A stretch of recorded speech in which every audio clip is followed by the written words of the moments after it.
ফ্লোরেড soil এ methane, hydrogen sulphide, ammonia কেন বেশি উৎপন্ন হয়? Why are methane, hydrogen sulfide and ammonia produced more in flooded soil? Flooded soil বন্যা কবলিত মাটি এ মিথেন, হাইড্রোজেন সালফাইড এবং অ্যামোনিয়া বেশি উৎপন্ন হওয়ার কারণগুলো হলো the reasons for the increased production of methane, hydrogen sulfide and ammonia in flooded soil are অক্সিজেনের অভাব, lack of oxygen। বন্যা কবলিত মাটিতে অক্সিজেনের অভাব দেখা দেয়, যার কারণ পানি মাটির ছিদ্রগুলো বন্ধ করে দেয়, যা বাতাস চলাচলকে বাধা দেয়। এই অবস্থায় অণুজীবগুলো অক্সিজেনের অভাবে বিকল্প শ্বাস-প্রশ্বাস প্রক্রিয়া চালায়, যা মিথেন, হাইড্রোজেন সালফাইড এবং অ্যামোনিয়া উৎপাদনে সাহায্য করে। Flooded soil lacks oxygen because water blocks the soil pores, which hinders air circulation. In this condition, microorganisms carry out alternative respiration process due to lack of oxygen, which helps in the production of methane, hydrogen sulfide and ammonia. Anaerobic ব্যাকটেরিয়ার সক্রিয়তা, activity of anaerobic bacteria. অক্সিজেনের অভাবে anaerobic bacteria সক্রিয় হয়ে ওঠে। এই ব্যাকটেরিয়াগুলো জৈব পদার্থকে ভেঙে মিথেন, হাইড্রোজেন সালফাইড এবং অ্যামোনিয়া উৎপন্ন করে। Anaerobic bacteria become active due to lack of oxygen. These bacteria break down organic matter and produce methane, hydrogen sulfide and ammonia.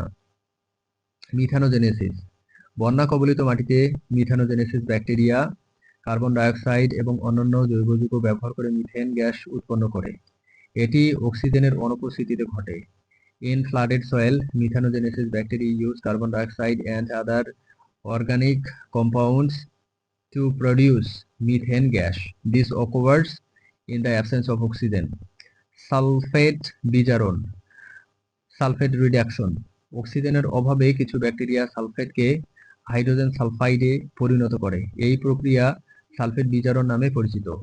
In the absence of oxygen, some bacteria convert sulfate to hydrogen sulfide. This process is known as sulfate reduction.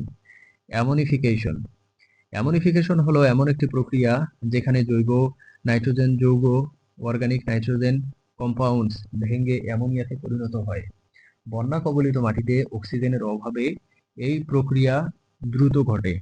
Ammonification is a process where organic nitrogen compounds break down into ammonia. This process occurs rapidly in flooded soil due to the lack of oxygen. Surface soil এবং সাবসয়েল এর carbon dioxide পরিমাণ কেন ভিন্ন? Why is the amount of carbon dioxide different in surface soil and subsoil?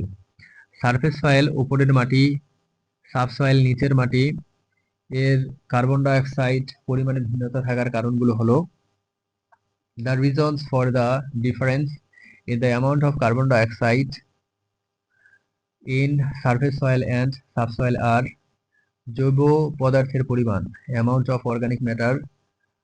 Surface soil এ জৈব পদার্থের পরিমাণ সাবসয়েলের চেয়ে বেশি থাকে। এই জৈব পদার্থ অণুজীব দ্বারা পচন হওয়ার ফলে কার্বন ডাইঅক্সাইড উৎপন্ন হয়, তাই সারফেস সয়েল এ কার্বন ডাইঅক্সাইডের পরিমাণ বেশি থাকে। The amount of organic matter in surface soil is higher than in subsoil. Carbon dioxide is produced as a result of the decomposition of this organic matter by microorganisms. Therefore, the amount of carbon dioxide is higher in surface soil. অণুজীবের কার্যকলাপ, microbial activity. Surface soil এ অণুজীবের কার্যকলাপ সাবসয়েল এর চেয়ে বেশি থাকে, কারণ এখানে জৈব পদার্থ এবং পুষ্টি উপাদান বেশি পাওয়া যায়। এই অণুজীবেরা জৈব পদার্থ পচিয়ে কার্বন ডাইঅক্সাইড উৎপন্ন করে। The activity of microorganisms in surface soil is higher than in subsoil because more organic matter and nutrients are found here. These microorganisms decompose organic matter and produce carbon dioxide. উদ্ভিদের শিকড়, plant roots. Surface soil এ উদ্ভিদের শিকড় বেশি থাকে। উদ্ভিদের শিকড় শ্বাস-প্রশ্বাস প্রক্রিয়ার মাধ্যমে অক্সিজেন গ্রহণ করে এবং কার্বন ডাইঅক্সাইড ত্যাগ করে, তাই সারফেস সয়েলে কার্বন ডাইঅক্সাইড এর পরিমাণ বেশি থাকে।